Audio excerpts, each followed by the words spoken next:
People of the internet, welcome back to another episode of the Waveform podcast. I'm your host, Marquez, and I have a special guest with me today. Cleo Abram is joining me. What's up? And I have so many questions for you. I have a lot to talk about. Here's the intro. I'm just going to jump right in. Okay. I asked ChatGPT. Oh, no. I asked ChatGPT. Actually, Adam he came up with this idea, but we have asked ChatGPT for some questions for you for a podcast and said, give me 3 questions that I should ask her about AI and her feelings about being a creator. Okay. These are the actual questions it spit out. Okay. Number 1, can you highlight a recent AI development that excites you and its potential effects on society? AlphaFold. AlphaFold.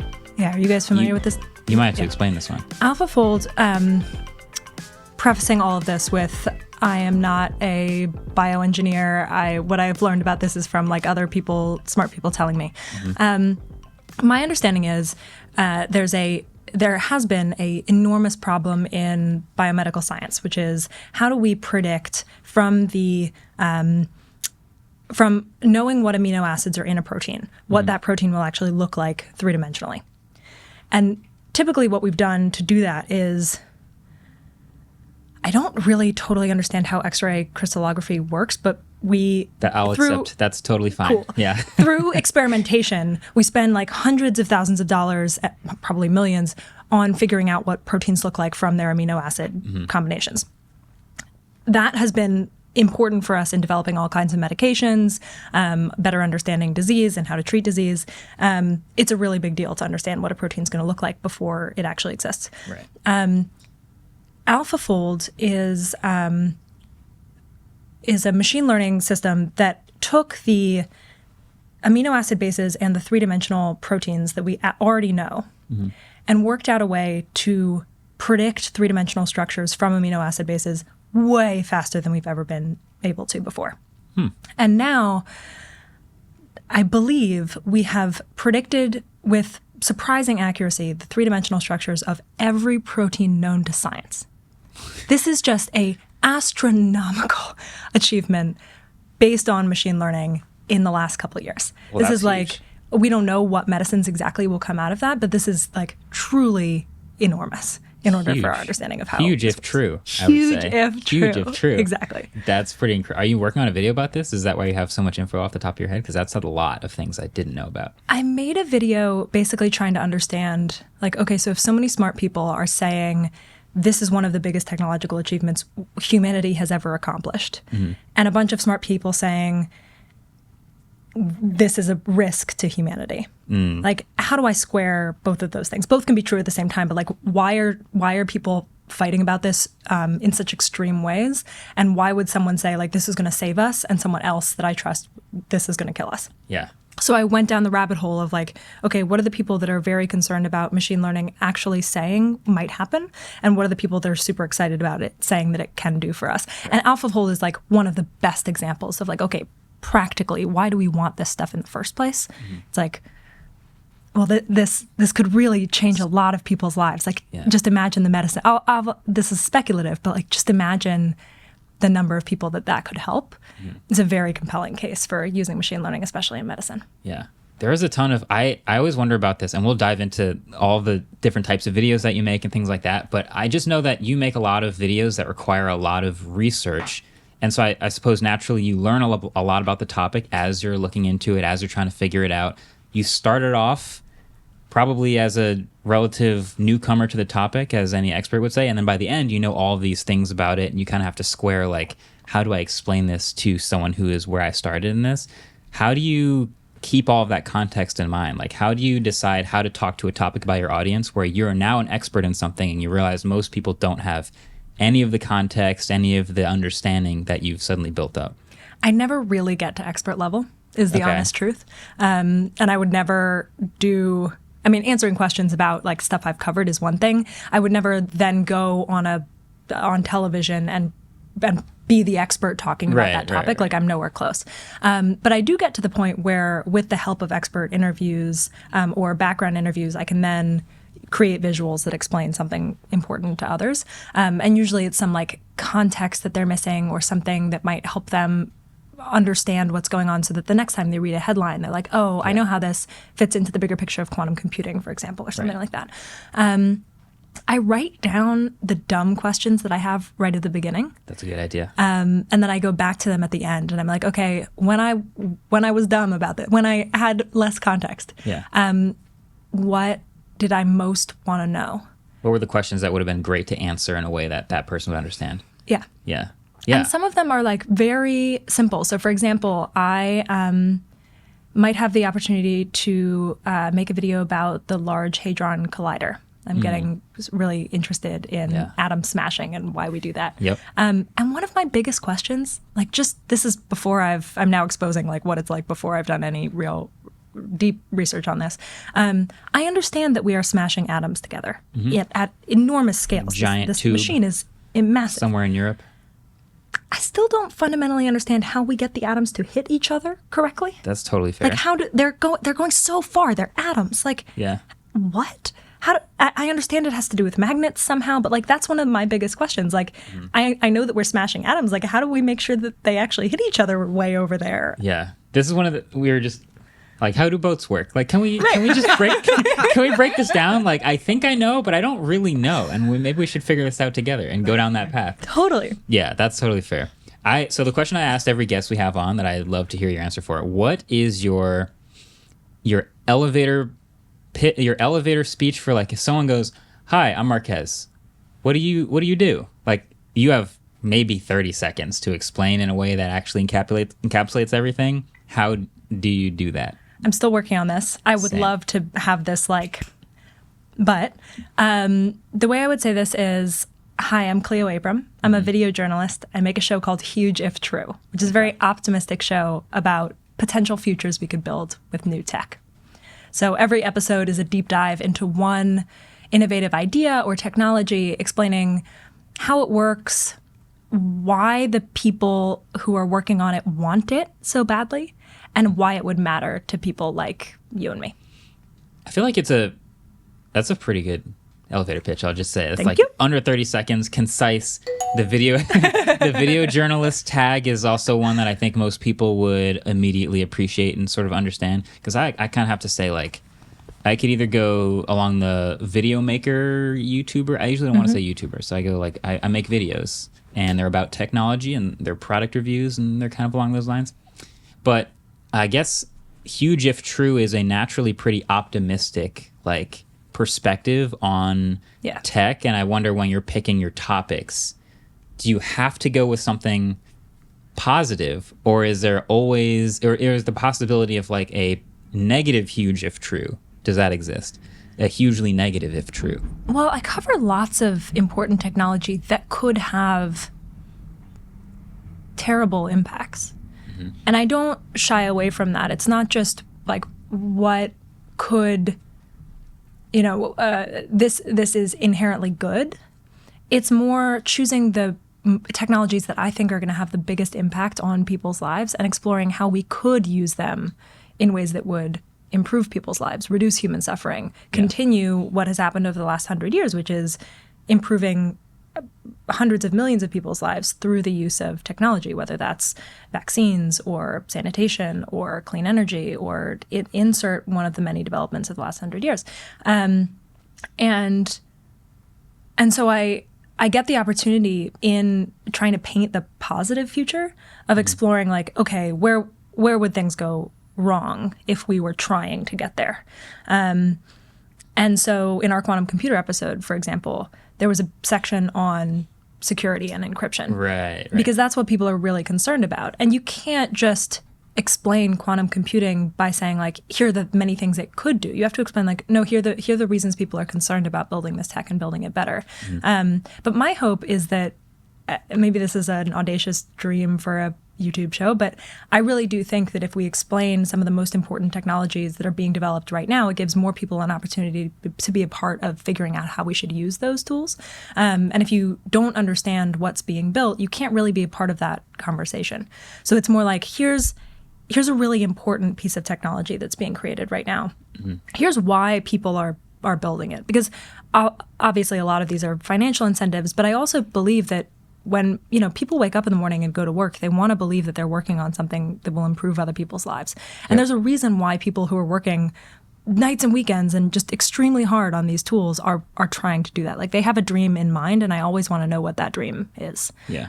So that then other people can see it and frankly, like decide if they agree that that's the future we should have. I don't necessarily always, but I want people to see that. Do you think you're an optimist generally about a lot of the tech that you're looking at? Yeah. I feel like I'm trying to think of an example. Like most tech has a positive side, like AI, for example. When you look at things that could possibly change the world that are in the tech realm, AI naturally has a lot of potential downsides that people are always looking at, and that's a part of every conversation about moving the tech forward. So it's just kind of interesting. I wonder if you're picking a video topic, do you think about controversial topics like, okay, this one definitely has a lot of downsides, a lot of upsides. You did one about fracking, right? And that one, obviously a lot of these are going to have like potential downsides. How do you think about like picking topics and which ones have the most positive, huge if true potential versus which ones don't? Yeah, it has to be, the criteria that I look for when I'm making a video are, they're really only two. One is this inherently visual? Does it need to be a video, or would it be better as a long form piece of writing? And one of those things I make and the other I don't. So a lot of the time there are great topics that just fall by the wayside because they don't need to be explained via video. If you and I are having coffee and we're talking about something and there's a moment when I need to pull out a napkin and draw a diagram, or I need to pull out my phone and like show you a clip and then not just play it, but like pause it and be like, okay, you see how it fell that way? That means that like, like that's the moment where you had to see something in order to understand what we're talking about. Yeah. That's a good video. That's a visual. Okay. If it doesn't have that, and it not even just like one good visual, but like a recurring visual that's explaining something complicated, it's probably not worth making a video about because these take a really long time. It's just, you don't need me to make a video. There are many people that are capable of making extraordinary pieces of writing that explain complex technology. Like, I don't write long form, I make videos. So it's all about really visual as the like threshold thing. Okay. And then now that I make Huge specifically, that show is all about imagining potential positive futures with tech. So if it doesn't, what is the huge if true element? Like in every, I write pitches now with my team, but originally when I was doing this, it was I was pitching myself, and I had this like format of like, what's the key visual? What are like the titles, which help me pin down the angle of a story, and then what is huge if true about this? Right. Like, what is the potential massive? What is the thing that is positive huge outcome? If it is true? Yeah, and if it has potential massive negative downside that is possible as well, that's good too. Like I cover lots of controversial tech. So it's not that it has to be only positive. It's an optimistic show. It's not a positive show. That's a good distinction. Yeah. You obviously have to look at the positive and the negative, but sort of giving credit to both and understanding that there could be a positive impact, and here's what that may look like if true. And encouraging people to be a part of the potential positive outcome, like explaining why we would want something and what that would look like. You mentioned titles. Are you a title before the video person? No. I wish I was better about this. It's harder to be, I don't know what's better or worse, because like in tech, if I am like reviewing a product, for example, I cannot come up with a title before I've done all my testing and figuring it out. Then I'll get to the answer. Then I can maybe have a title before I start writing, but like I can't start with the title. And I feel like it's the same. You're researching, you're figuring things out. You need the title to come later in the process. A lot of the time my titles are like, I mean, sometimes this is what they end up at, like quantum computing explained. Yeah. Or like electric planes explained. Like a lot of the time that's what's in my head. And if it comes out differently, it's because over time we've like developed more of a thesis about the tech. And then we can use that in the actual title and thumb. Okay. And the thumbnail, do you do that after everything's made? Is that also? Yeah. Same. I want to improve that as well. I think the farther we get into the story, the better the thumbnail like crystallizes in my head. I do think that one of the things that helps is, or I hope will help, I'm trying to get better about this, is figuring out what the key visual for the thumbnail is as well. And sometimes those could be the same things. Like the thumbs that I tend to click on are the ones that have like an arrow. Like Tom Scott is amazing at this. It's like he's like, it's Tom, I know Tom, I like Tom, I want to watch his videos, and then there's something interesting, and then there's an arrow, and then there's something and I'm intrigued by what it's pointing at, yes. and I need to click to find Tom explaining it. Yes, that's what I want to get to right now. A lot of the topics that I haven't been able to figure that out for every topic, but I'm working on it. Yeah, this is so. something about me. The explain videos that we make are kind of my favorite videos to make. Like product reviews, we've gotten to a groove and we're really good at those. And there's all sorts of other types of things that we're branching out into, but it's something about explaining something. I just did a 30-minute video about my roof. Like that, I had to explain with graphics and with like data my past year of an experience with a solar roof. And that kind of felt like, how do I turn a video about a roof? Like what kind of thumbnail is even appropriate for that? Is it just a normal... The thing about the roof is it's roof shingles that don't look like solar panels, but they have solar panels in them. Cool. So it just looks like a roof. That's the most boring thumbnail of all time. So I needed to really figure that one out. I guess when you're making these videos, do you have an idea in the production process before you even start what you think will perform better versus not? Kind of like in tech, I know certain devices are going to perform better, certain things people care about. And then there are certain things that I might care a lot about, but hey, there's only so many people who will watch a keyboard video. Like there are certain things that I know won't perform as well.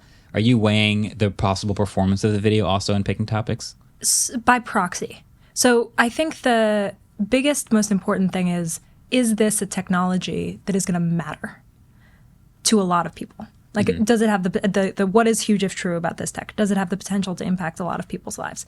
Generally, those so far have been topics of conversation that are kind of already in the zeitgeist. People might generally know that something is coming. They might be curious about something that hasn't come yet. Like, where are the electric planes? Like, I haven't flown in one. Like, wasn't that promised? There's sort of a whether or not something is actually in the news, it should be an area of curiosity for people. Yeah. Sometimes I cover things that are not at all or not part of the zeitgeist popularly, that it might be like this sort of niche big deals. So you mentioned the fracking episode. That's actually about, it's using fracking technology to improve geothermal. It's this enhanced geothermal. Basically, one of the big problems with geothermal is that you're tapping into these massive underground reservoirs, and those underground reservoirs just aren't everywhere. And so if you can basically use the natural heat of the earth to heat up water to make steam to spin a turbine to generate electricity, that opens up geothermal in a lot more places. But it's very controversial because it's using fracking technology to crack rock underground, and that has very real, this has been studied, like potential seismic effects if you don't do it correctly. And fracking, because of the particular liquid that they use in natural gas fracking, has some potential pollution impacts as well. My understanding is that's not so much the case in geothermal because they're using water much closer to normal water. So that's not something that like people are generally chatting about at dinner. Like I haven't, like that's not not in the zeitgeist as much. Not so much. Say. Yeah. But it is something that when you explain, like it pulls enough threads. Like people have heard of fracking, people have heard of geothermal, people care a lot about clean energy. How can I combine those things that people are already interested in into something that I would want to watch? Yeah. I would love to do more of that, actually. I would love to surprise people more often by what we're covering and show them why something might be important to them that they didn't already care about. Interesting. Yeah, and I think a lot of it also, it sort of depends on how often it will come up again in their future. Like there are obviously big topics that we know are just going to be in the news over and over and over, and AI and smartphones and social media and stuff. But then there are things, and they're all sort of evergreen, but that will come up more sparsely, but probably further into the future, like longer lasting topics. And those are interesting too. I'm just thinking of this. I'm basically using this as like a context for like brainstorming tech videos. I'm like, how can I sort of do more evergreen tech videos and explainers that also sort of loop into like the daily conversations people have about tech? Because my brain is in content strategy land, and that's what I do. What is it that you like about making explainers?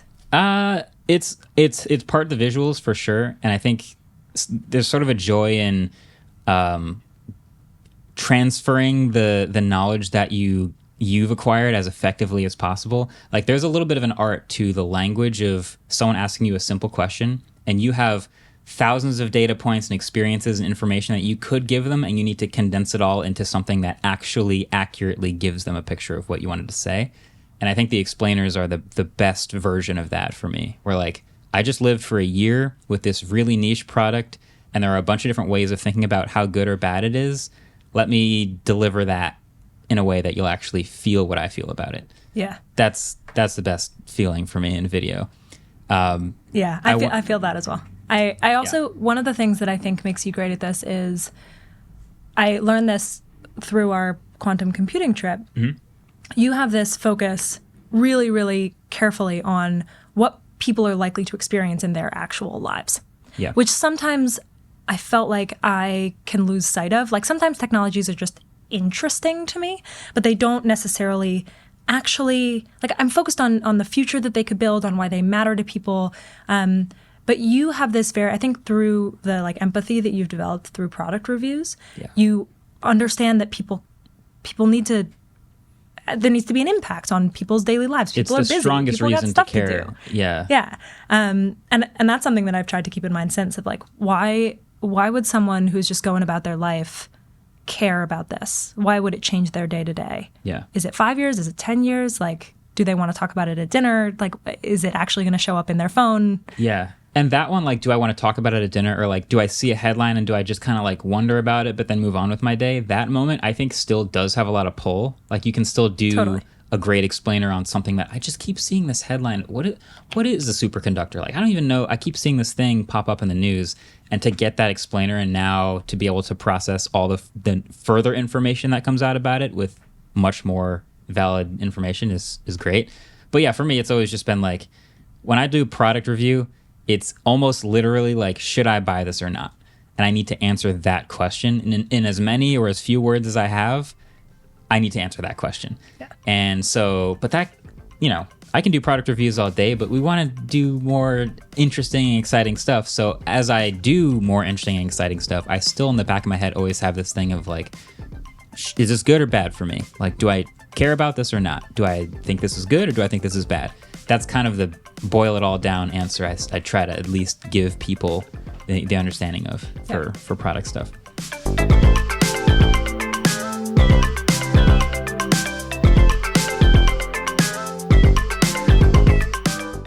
You started, I guess I'd say started, but the earliest that I've seen your work was when you were at Vox and you're doing videos for them and the explainer stuff. And then from the 5 years there, you went independent and started making your own videos. Any regrets? How has that gone so far? Tell me how you feel about that. It's been the best. Okay. It's been so good. Yeah. Like one of the best things actually is that all of a sudden everyone on the internet that I have admired for years feels like my colleague. Yeah, Team Internet for sure. Team Internet is really big deal, and people really root for you, and people want to be friends, and just like the collaboration when you're out in the wild is something that I wasn't. Is like one of the best things, and I didn't even know that was a thing. So you know why I think that is? Why? And this is, I watched another interview that you did, and something you said about journalists typically get assigned a story, and they don't necessarily have as much personal investment or interest in that story. And I think once you go independent and every single topic is up to you, it feels like everyone is so connected to their work, where like when I watch Cleo's work, I know that she picked this and there's an amount of intention and effort that went into this because she cares about this. And so everyone, when they're interacting with each other's work, always knows like, this is something they actually care about.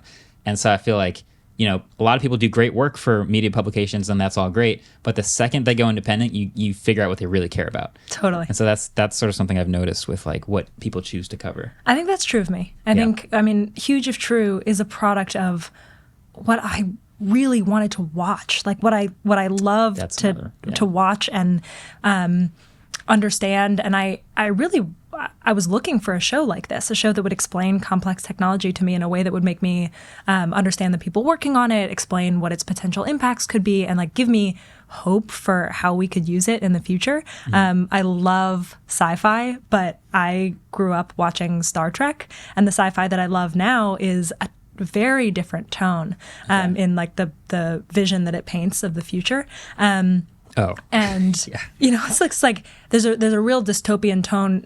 It's not just Black Mirror. It's not just a bunch of these sci-fi shows that again I love. It's just like the aggregate tone of what I was watching was incredibly dystopian. And just to the specific point about choosing your own stories, like Huge If True is the show that I just desperately wanted to make. And part of why I went independent was like I felt pulled to make this show specifically, and I wanted to make it exactly how I wanted to make it. Yeah. I wanted it to exist like I had it in my head. And one of the things that's been difficult, actually, I didn't anticipate the extreme positive of having colleagues that were all of these people, internet folks that I've admired. One of the downsides that I didn't anticipate, one of the challenges I've been working on is when I was at Vox, actually Vox does let all of its video producers pitch their own stories. So I never did a story, maybe on some of the Daily Show that I made, everybody was pitching. But when I was making Vox videos for our YouTube channel, it was always like I came to my boss with a pitch idea. It looked very much like the pitches that I make for myself now. Like there's a format to these things.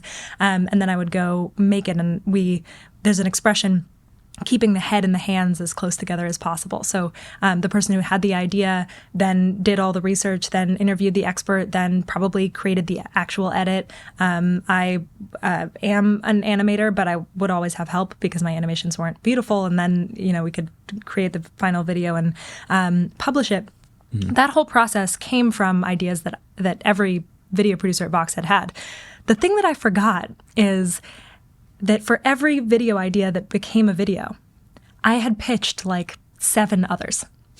And so someone had been helping me the entire time figure out what would actually make a good video and what was just like an idea that I had in the shower that actually doesn't deserve to be 20 minutes on YouTube. You had someone and filtering. Like 6 weeks. Yeah. Okay. And that filtering exercise is not only important because only the really good stuff gets made, but also you don't spend time running down all of the worst stuff. And so early on, I was spending weeks like doing research for things that did not deserve to be videos. What do you mean by not deserve? Because I feel like every topic will have some merit to it, and you'll find like it's interesting enough to you to make something. So how would you figure out that it's not worth a video? There just has to be enough there to merit like at least 8 minutes of highly produced like animated choreography of like a complex video. Now, actually, I make most of those ideas into shorts. I was going to talk about shorts because there's also and I love that. Yeah, there's a weird. Okay, on YouTube there is people who do like the same format every video, which can feel comfortable, but also possibly get you stuck a little bit. And you have obviously this tremendous long form format, and then you have the short stuff.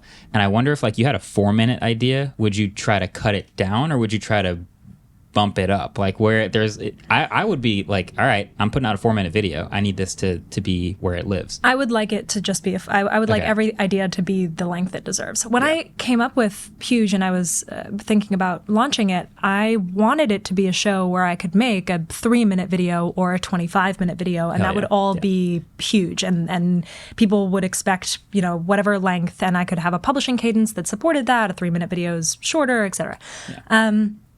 Turns out that maybe because of the Netflix show, which I'd done, which is about 20 minutes, Vox videos are generally anywhere from 5 to 15.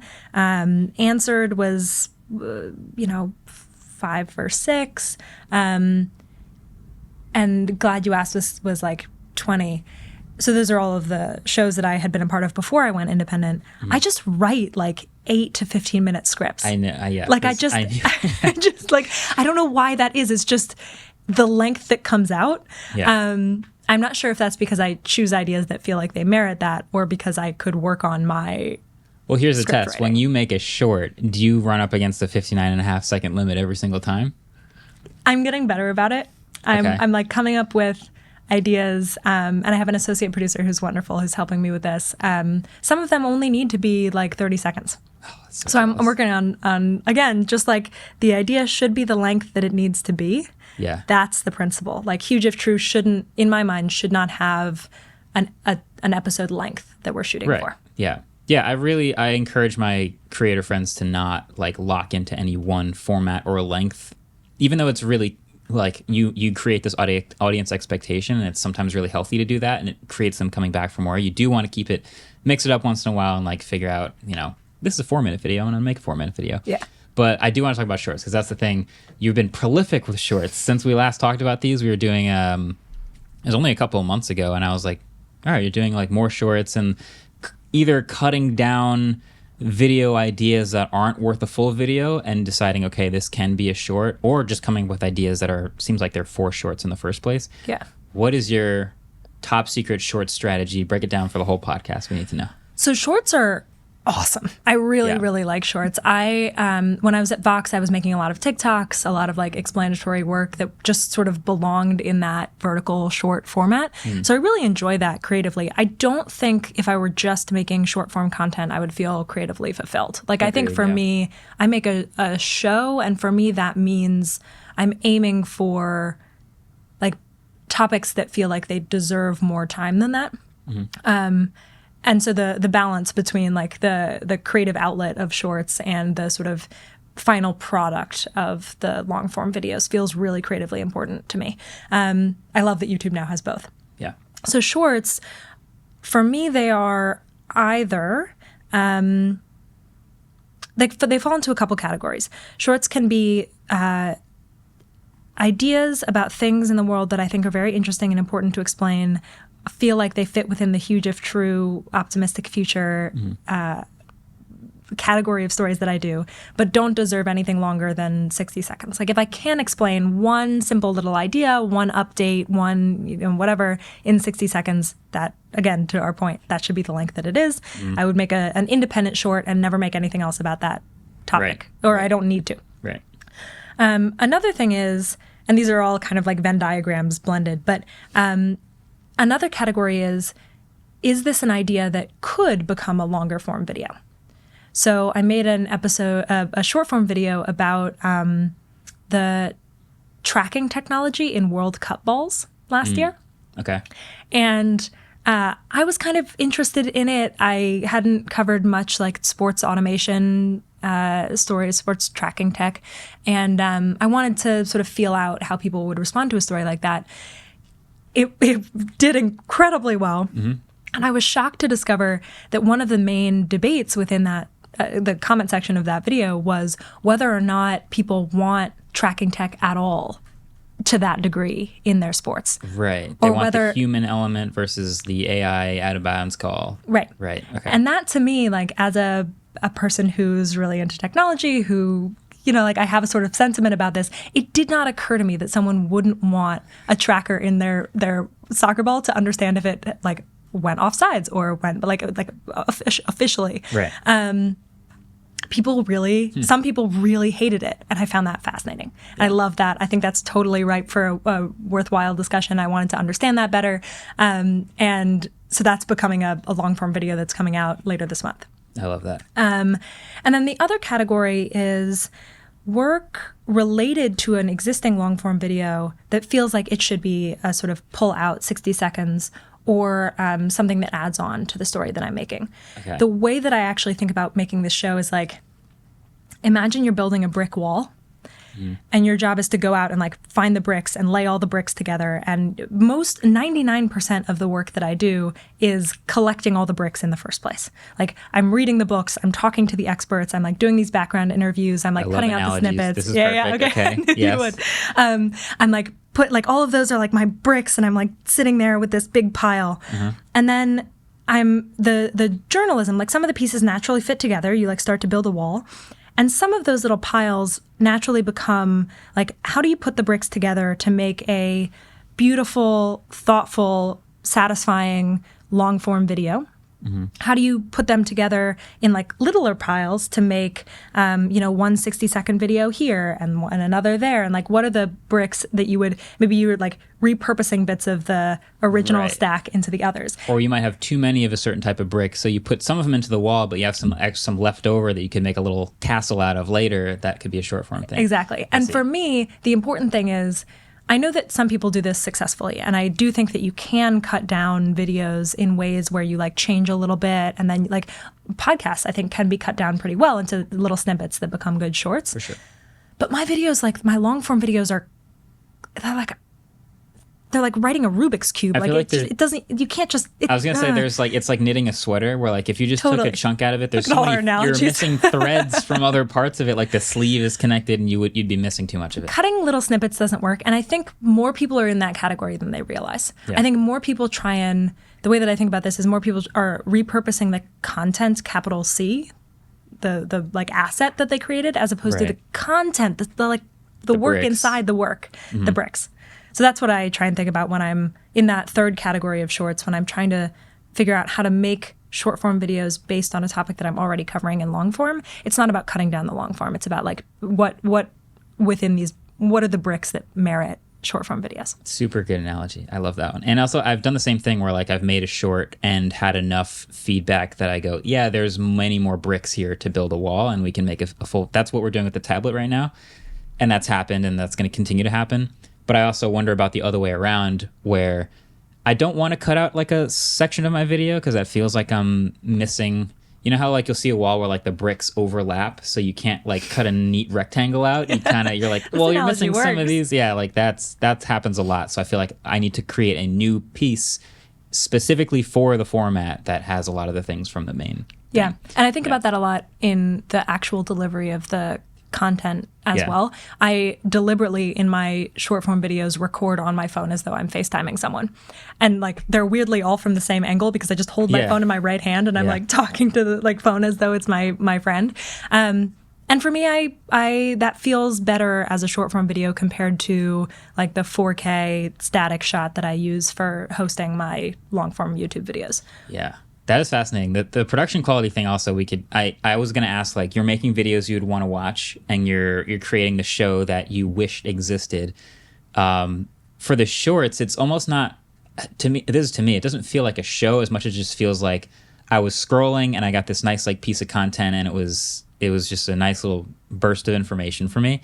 How do you think about like what stuff, like when you're creating a new idea for a short, are you thinking... I'm just amazed that you make these in under 60 seconds. Like, how do you condense all of the relevant information to be in the short versus something that you collect and it turns out is relevant but doesn't fit in the 60 seconds? Like, I don't know how you made the entire soccer ball video under 60 seconds. Mostly it's in the idea choice. Okay. It you know, for example, the soccer ball was about the ball specifically, right, as opposed to the longer video that I'm making right now is about like the way that Hawkeye was invented in tennis and then bled into all kinds of other automation. And then, you know, here's soccer and here's what we're doing in basketball. Which is like so tempting to put in the short too. Yeah. It's mostly just the one idea. It's like if I called you and I had 60 seconds to tell you something, I wouldn't like start with like, well, you know, in the early 2000s. Yeah. Right. I can't wait for that video. The sports one. Yeah. That's going to be It's sick. coming out soon. I'm going to try and put it out right when the U.S. Open starts. Ooh, nice. Because so much of it came from tennis. Also football, right? There's some in football. I don't cover football as much, or soccer. Yeah, I was going to say, which one do you... Football. I don't follow any sports, but whenever I see a clip of football and I just see like the crazy tracking and the like, they do it under the players, even though there are people on the, and I'm like, when did this get so advanced? When I watched this as a kid, they didn't have any of this stuff. Like, there's a lot of stuff like that. Crazy. Like they try to go a little too far sometimes. Like in basketball, they had like the 3-point line light up for like half the season. Yeah, it lit up, that. and it was like, can you stop? That's a little too much. I'm very into the automated ref call tech specifically. Yeah. Like not just making the viewer experience better, but actually changing the calls of the game. Yeah. That feels to me like the most controversial area. And I do really like, to your question about like controversial topics earlier, I do really like to deliberately choose the controversial topic and then imagine like, if it's controversial, it's because people disagree about what the potential outcome of something could be. Like some people are worried about it and some people are excited about it. So it's like, okay, what do the people who are excited have in mind? What are the reasonable concerns from the people who are worried? Like that's probably a good Huge If True episode actually. And sports fans disagree about. I just got into soccer like last season, and I remember when my friend was explaining to me the whole VAR thing, and I was like, "Oh, that's a great idea," and he's like, "No, it sucks." And I was like, "What are you talking about? That's because amazing." in my head, I'm like, why wouldn't you have cameras from every angle where you can literally know for sure? Yeah. But then I'm sure there's a lot of sports fans that are like, it's taken away from the game. Like every sport has a different amount of computer intervention to get the call right. Like in the tennis one is obviously I think that's the most black and white one. Oh, the ref made a call. I don't think it's right. Let's go to the AI who's going to tell us the real answer. In the U.S. Open, I believe it's the automated system that makes the call first now. Okay, so you wouldn't even get the replay anymore. It doesn't have to be. So some sports use a challenge system, which is what you just described, and some sports use the automated call first, which is very controversial. Right. But I struggle with this because on the one hand, and this is like the place I try and get to with every episode, so I feel like this is a good example, but it's like, on the one hand, I really believe that we have asked athletes to spend their entire lives perfecting their ability to play this sport by these rules. Mm-hmm. And it's up to it's our responsibility to then enforce those rules precisely and accurately so that those people who have worked so freaking hard to do that are judged fairly. I don't think I could possibly look at an athlete that I admire and say, like, no, I know we set up these rules, and I know that we have a tool that would judge you more fairly, but we're not going to use it. Yeah. Because the uncertainty is enjoyable for me. Okay. Do people just love honestly, screaming at the referee? No, this is real. And so that's one thing. People love fighting. However, once I dug into this, that was like my initial instinct. I was like, people just love getting mad. That's part of the sport. I get it. Like, I love getting mad at the TV, like, for sure. But when you really get into it, it's actually less that than people naturally object to the precise enforcement of the rules, which I kind of agree with. So, for example, like, there's this famous case that I use in the video where this guy, he's offsides. This is there's a lot of automated tech to detect offsides in soccer. And he's offsides by, like, you can see it in the replay. It's like the tiniest little amount. And he was like, the player clearly believed that he was onsides. And any reasonable ref, I mean, I think would have said, like, that player is, like, basically in line with the final defender. Like, this is onside. But in a very, very precise system, you don't have that level of, like, natural buffer because you are enforcing the rules even more precisely and accurately. And you could, and then that's so interesting to me because you could play out the use of that technology in line with people's values. You just have to decide that those actually are your real values. Like, you could say, we want to build in a buffer into this system. You could do that technologically. Tolerance. That's fine. Yeah. You just have to admit that you want it first, which is a very interesting thing. And I think that's what people are actually fighting about. Is like, what rules do we actually care about, and how do we want them enforced? And that's a much more, like, rich conversation to me that technology revealed. Who won that case? The toe was offsides, and they're, like, I forget what it was. I remember it was like Leverkusen versus Club Brugge. I forget who won, but, like, the automated tech calls, made a big difference. That's wild. Yeah, so I was thinking about basketball in, like, there are different eras of the game based on how it was refereed, and the refereeing would dictate the play style. So there's like the 20-year era of, like, the 80s and 90s, which were more physical, and the rules were also slightly different, but they were enforced in a way that would allow certain levels of contact, where now referees would call that same contact differently despite the same rules. So the refereeing changes the game, the way the league wants it to move changes the game, all these things. It feels like once we take that out of referees, maybe sports fans object to the human element being taken out of it, so that I can simplify with that. I can sympathize with that. But it is fascinating that you object to the precise calls of everything. It's really cool. Also, there's, like, golf, where it's like rules are really nebulous sometimes. Like, the ball is buried in the face of a bunker, but there's some grass underneath it. So is it technically man-made because the bunker has a layer of, like, styrofoam holding the lip up, or is it because of the grass that's touching the ball that it's not man-made, so you get relief backwards? And it's like, it's just some guy's just going to tell you what he thinks of the rules, and, like, you can kind of go by that. You hit at the Masters, right? Did I see that? I went to the Open at Royal Liverpool. Yeah. Cool.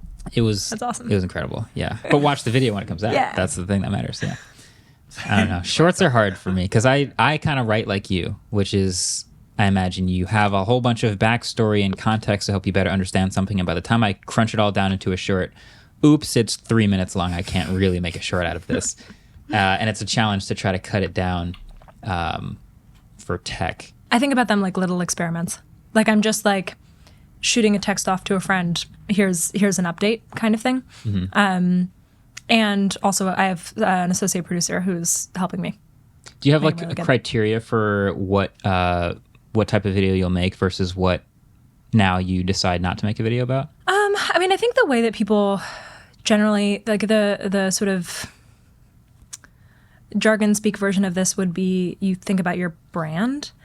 I think about the way that I want to show up in people's lives. I want every time they see something from me for them to understand that they're going to get a little taste of something really interesting, a little taste of the future. Mm-hmm. I want them to have a specific feeling, which is we can make the future better. And if I'm not really going to be able to do that, then I maybe if it's super important, but it would be an exception. Yeah.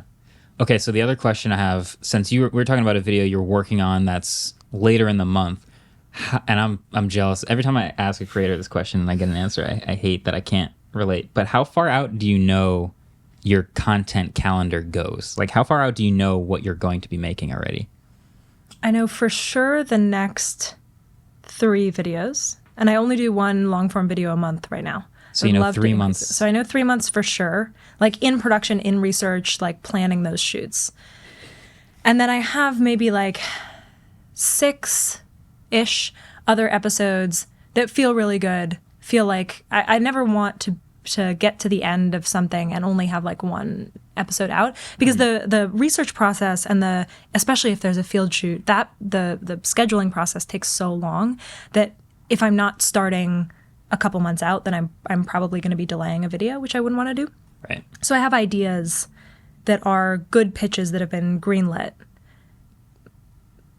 Maybe at least 6 months past that. So the longest version that I could pretend to say is like 9 months. That's not really true. It's really 3 months. But you have 3. And then I have ideas that could exist beyond that. Yeah. But so I love that, because you can kind of decide like when these will come out based on possible either events that they're going to line up with or something like that. I don't really have that, other than like we know certain products get announced every year, so we know what we're going to be doing roughly at that time of year. Like, oh, it's about to be September and October. What happens every September and October? We get a new iPhone and a new Pixel phone, so we know that that's happening.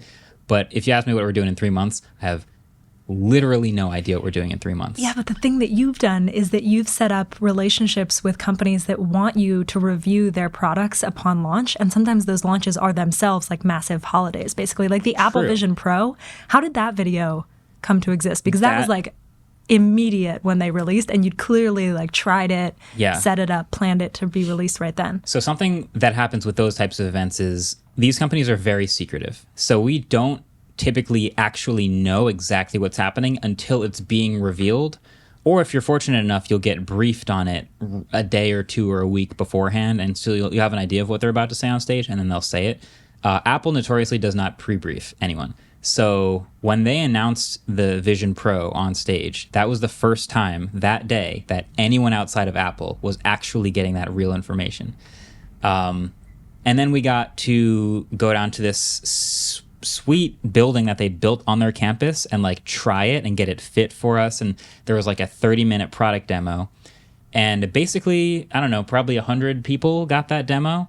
And it was all of our jobs in that moment to decide what is our content strategy around this 30-minute off-camera demo that we just received. And for me, the idea was I'm going to go back to this hotel room, set up my camera on a tripod, and just talk about what I just experienced.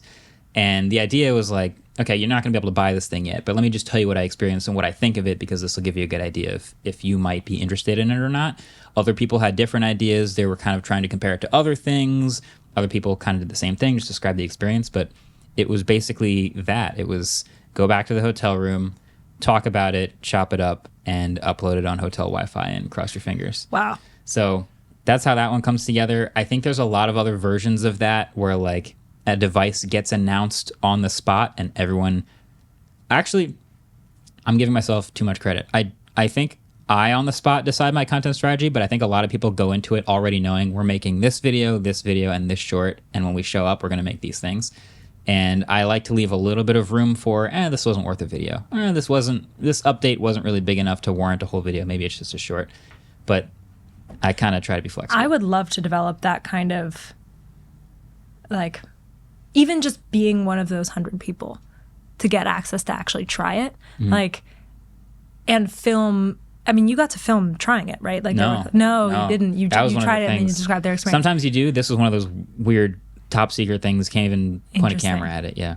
So, I mean, I think, and also getting sent stuff to try beforehand. Like, I think for me, if I wanted to explain something complex that a company is working on, I would love to know about it before they tell other people. And as long as they're okay journalistically with me, like, not showing them the video beforehand, if they are basically saying, like, we know the premise of your show and we know that you're going to explore this rigorously but optimistically, like, contextualize our tech within the future of what this category could be, I would love to be able to do that. Like, that for me would be much better than trying to, like, time our video on quantum computing happened to come out when a lot of people were talking about quantum computing. That was an accident. I had no idea that was going to happen. That was on purpose. It was totally on purpose. I knew that there was going to be a massive development in quantum computing. Yeah. No, that's funny because I think you could do a lot of these types of videos. And we were talking about, like, we're working on a video today that will come out tonight. And, like, our timeline, we've sort of optimized in a way where that's kind of like the standard is, like, if you asked me to review, if you handed me a brand new phone that I'd never seen before right now at this table, within a week, I could upload the review of the phone. It would be like 3 or 4 days of, like, really using it and poking around and taking notes and all that stuff. And then by the time I get to, like, day 3, day 4, day 5, I'm like, I think I know this thing pretty well and I can form opinions based on what I know about the smartphone landscape. And that's a day of production and a day of editing, and then it's up. And I just don't have any other, like, the longest timeline of an edit we'll work on is like 2 weeks, which is an incredibly long time for me because I feel like the need to get the video out for the entire 2 weeks and then it's finally out. I'm like, yeah, there it is. But yeah, that's a big difference. But I do think you could do, like, a sort of a look into technologies that have a lot of potential. It's just so many of them are so short term that they wouldn't maybe feel like they're in line with the huge if true thing, but there are a lot of them out there that I think would do it. Big swings. Yeah.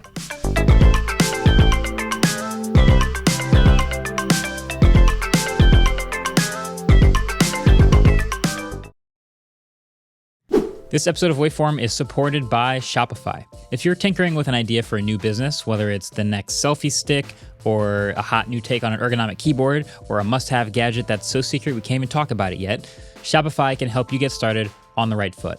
Shopify is a sales platform you can use to start a new business or help grow your existing operation. Shopify makes it easy for mom and pop shops and thriving companies alike to connect with customers, keep track of marketing, and convert site visits to sales. Their all-in-one e-commerce platform pairs seamlessly with an in-person point of sale setup so you can keep track of brick and mortar and online sales in the same place. That's just one of the reasons brands like Brooklinen and Allbirds rely on Shopify. See why millions of other brands use the platform to power sales, develop their brands, and make business simple. Sign up for a $1 per month trial period at shopify.com/waveform. So go to shopify.com/waveform to take your business to the next level today. Shopify.com/waveform. So you also, in moving from working with Vox to going independent, have had to sort of build a team around a lot of the things that you do. And we were talking about this because we have a team here at the studio, and every piece of what everyone does is something that at some point I was doing. What is the pie chart for how you spend your time as a creator look like? And what are the pieces of the pie? What is it made of? This is something that I am thinking about a lot and kind of like building the plane as it flies is the vibe right now. I can relate. Okay. So to rewind a little bit, when I was at Vox, Vox is amazing internally because it basically is set up to be, or at least it was at the time, dozens of independent creators within Vox. And then there's support in terms of story editing and, for me, animation, and, you know, a lot of infrastructure. But people generally are making their own videos much in the same way that people do when they have full channels. So this is like Johnny Harris was doing this, like Sam Ellis, who recently started a channel with Johnny and Iz. Me, like the team at Vox now. And so that was enormously helpful because in order to become, I don't know how much backstory you want, but in order to become a video journalist at Vox, I was actually already working at Vox on the business development side. And I went to night classes at the School of Visual Arts in New York, which I highly recommend to learn how to edit and animate. Right. So that I could make videos for Vox, like nights and weekends, like just trying to get better at this skill. Eventually started making videos for their YouTube channel, but that requirement, basically, that I be able to do everything in order to do the video production in the first place, has become really important now because I know what I'm looking for and I know how to do it. Yeah. Asterisk, not nearly as well as the people on my team now know how to do it. Well, that helps because you at least can give direction based on what you know is possible and what you've tried to visualize, things like that. Like the editor that I work with right now is way better and way faster than I ever could be. That's awesome. The animator that I work with is way more talented and it just has a sense of style and is also just technically proficient in a way that like it would take me so long to get anywhere close. But that's the great privilege that I have of being independent, like to be able to go out and hire those people and make them a part of the team and make this show together because and have them add something that I never could add. It makes the show so much better than I ever imagined it could be, and that it was. Right when I was starting out. I did work with an animator and an editor, different animators and editors from kind of the get-go. I've never been a great I'm proficient but not excellent in animation, so I had took someone one class in motion graphics in college, and I can barely move things around the screen in After Effects, so I'm impressed. It's not gorgeous. It's functional. It's functional. Yeah. And but learning what the style of the show was and who could do it has been informed by the fact that like I was for a long time I was doing all parts of this myself, including the actual journalism itself. The third member of my team is an associate producer who works on mostly the research side and helping write shorts and like making the videos much more rigorous than they could be if I was just one person, like having that additional person. She also, Nicole, you met her. Yeah. She quantum physics background. Exactly. Yeah. And so she has a technical proficiency on the research side that I don't have. That combination of all of these people that are so much better at their thing than I am helps make obviously the work better, but also the fact that I can do some amount of what they can do is a big deal. So to answer your question about how I actually spend my time now, I would say it's mostly research, writing, prepping for interviews, the sort of traditional production side that I've always done. The like journalism itself is still most of it. I also run the business myself. I like do most of my negotiations. Like the bookkeeping too? All the... I have an accountant. But like it has felt very important to me to like have my hands firmly on the wheel, at least in the first couple of years, and not outsource a lot of those things. Like a lot of managers reach out to you and they like want to run your business and like give me the reins. I see. Yeah. And I probably spend more time than I will be able to long term doing that. But that's how I would say I spend like 20% of my time doing the business stuff, 80% of my time doing production. And that production part includes reading the books, writing the scripts, and then like giving notes, and then traveling to various shoots and things. I'm trying to reduce the number of field shoots that I do because it just means that you're constantly waiting on other people's permission to actually make the thing. And it's important to have things that you can already create like so that you're not stressed. But that's a big chunk of it too, is like traveling to different shoots, actually doing that production. I feel like the natural, like I've probably told you about my octopus analogy with like a creator. So it feels like you've already, like you've cut off some of the arms of like the super talented editing and animation and things like that. Are there things that you're also eventually going to, like what does the pie look like in 3 or 4 years when you're in the dream workflow and you've optimized your everything? I think the general principle is that focus is your friend. That the biggest mistake that I could make right now is getting too spread, launching too many things. You know, I have not, it's been a year and a half. We've hit 1 million. I don't have any merch. I don't have any like Patreon. I don't do anything except create this channel. That might be a mistake, but that level of focus has really helped me. That's what I was, And so I think increasing, not decreasing that is the task ahead. So I am trying to figure out ways to reduce the amount of time that I spend, like miscellaneous time traveling, or, honestly, like I don't say yes to that many events, because that's just not like being the public figure is helpful on the show. Going around to a lot of events is like not actually part of my job the way that I see it. I do think that I probably could, like if I'm imagining the octopus and thinking about the arms that I could cut off, some amount of business support I do think would be worthwhile. I have an agent who does agents who do a lot of sourcing and helping negotiate. But I also think that I could probably use some more support in running the business of Huge. That seems like a longer term thing to cut off. Like, again, I'm really excited about fully understanding all of the mechanisms and all of the business and all of the finances of this. Running a production company is what we're doing. Yeah, I feel like the question that you'll start to get is like, you still do that? And that's when you'll know, like, okay, I think I've learned all the ins and outs of this, and you can probably... But you said you edit 75% of your work. How did you make that decision? Well, I mean, I was editing 100%. So it's like, oh, well, we'll find someone who's incredibly talented at editing and slowly give them sort of reign to, like, not just emulate, but improve a lot of the videos that we're doing, but based on editing. But yeah, like literally everything that we do here at the studio was at some point something I was doing. This is the year 13 or whatever it is of making videos. And the first 7 or 8 of those years was just the videos. And at this point, I'll go to like a YouTube creator summit and someone will be like, oh yeah, I'll put my chief of merch and touch with your chief of merch. I'm like, I don't how do you guys have all these people doing all these things like this, all these things I never even thought about? So I feel like the focus part is actually, I relate a lot to that. It's like you do want to make sure your primary function is as clearly defined as possible and then as optimized as possible. It also, we had this conversation a little bit in the car on the way to the quantum shoot.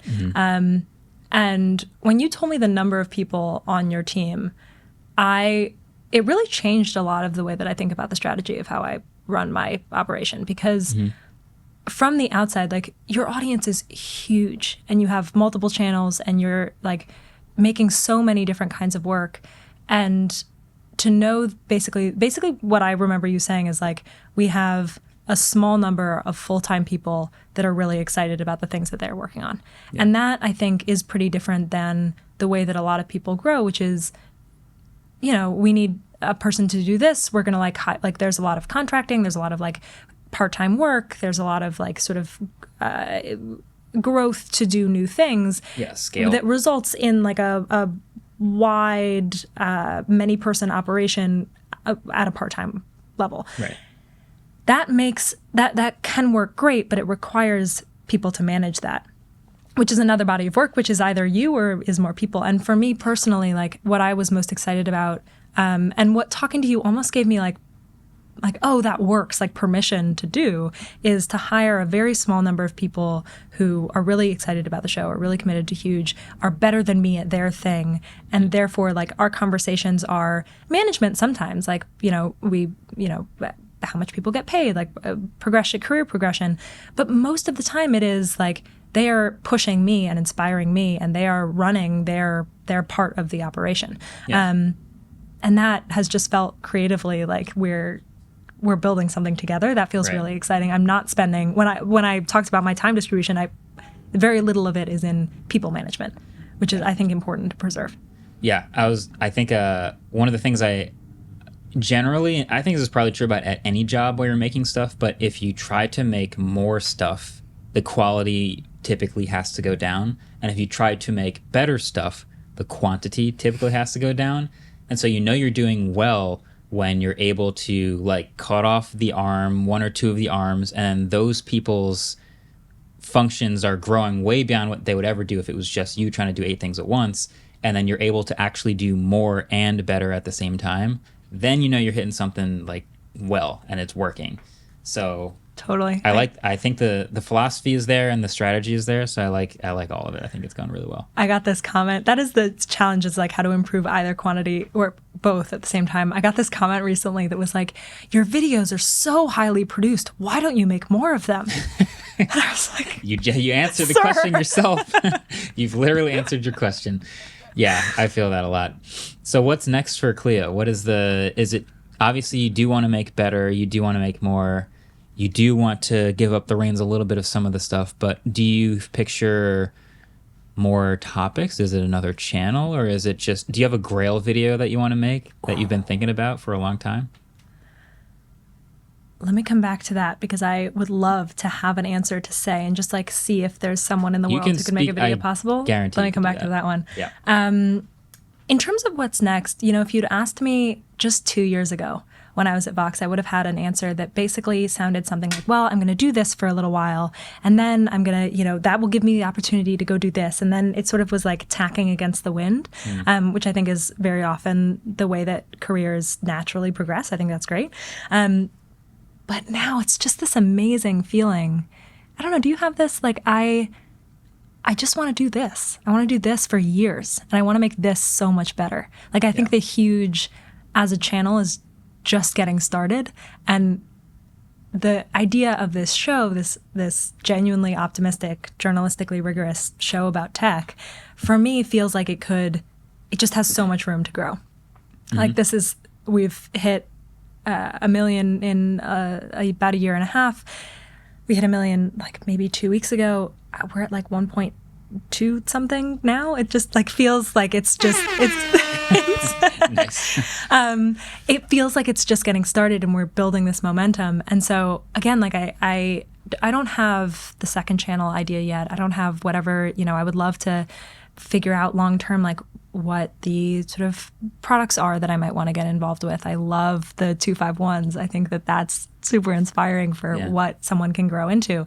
But for now, like, just this. I just want to do this. And that freedom within constraints feels incredible creatively. Yeah. I think what happens is you start making the thing you were always hoping to make, and your taste for what you're hoping to make is just a little bit above what you're making, and you sort of develop your skills. Like, I also took college classes in editing, but I didn't learn a ton from it. So you get all this real world experience, and you get better and better, and you're able to try new things.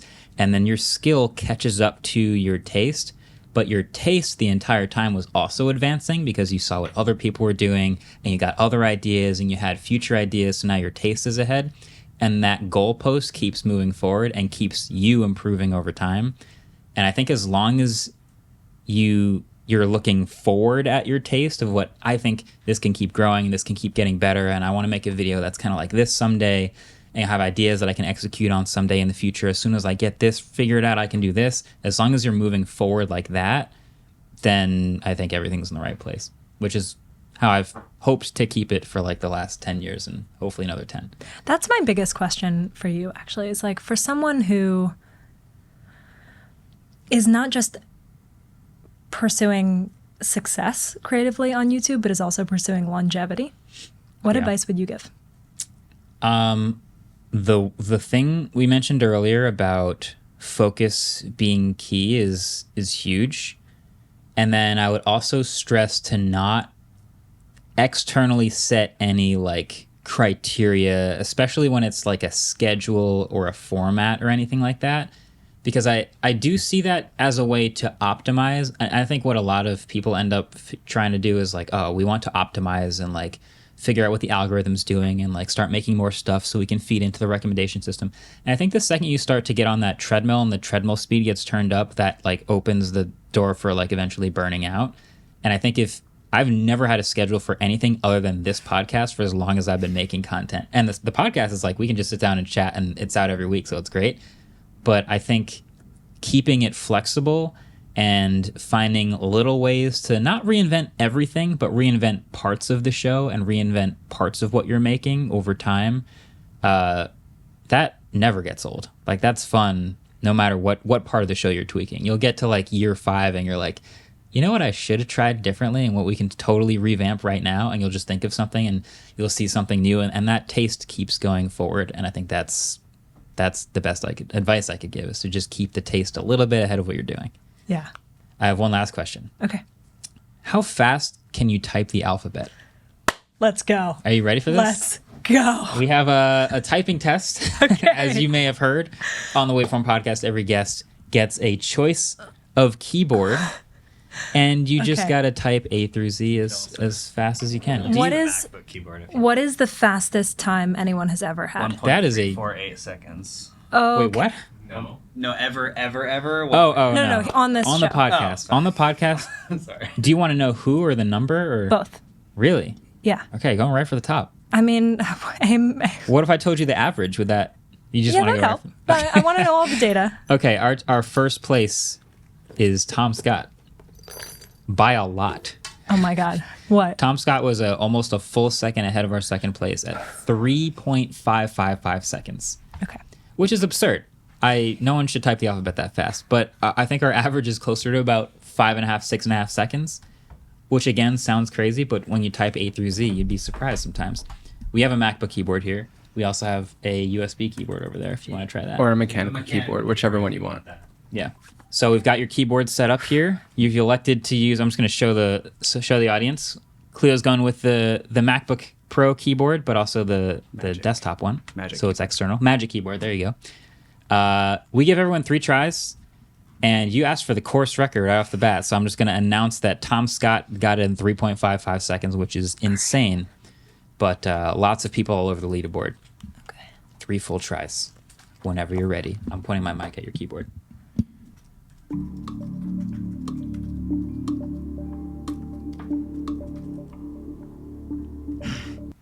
You got the Z? All right. Wow. I can do better. Okay. What was it? First try was 5.3 seconds. What? Better than me. 5.3? I can do better. Okay. 2 more tries. 2 more reps. Ready, set, go.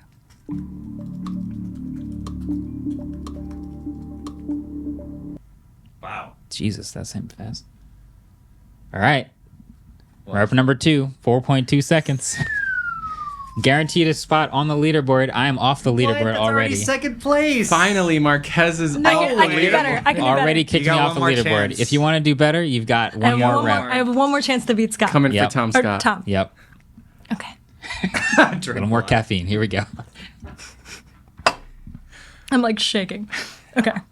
I wish Listen. I came and I got like a 20th place. It's more fun to take stuff seriously. So It is. like I agree. Yeah. Yeah, I agree. It's like people get mad at me about trivia. Okay. Ready?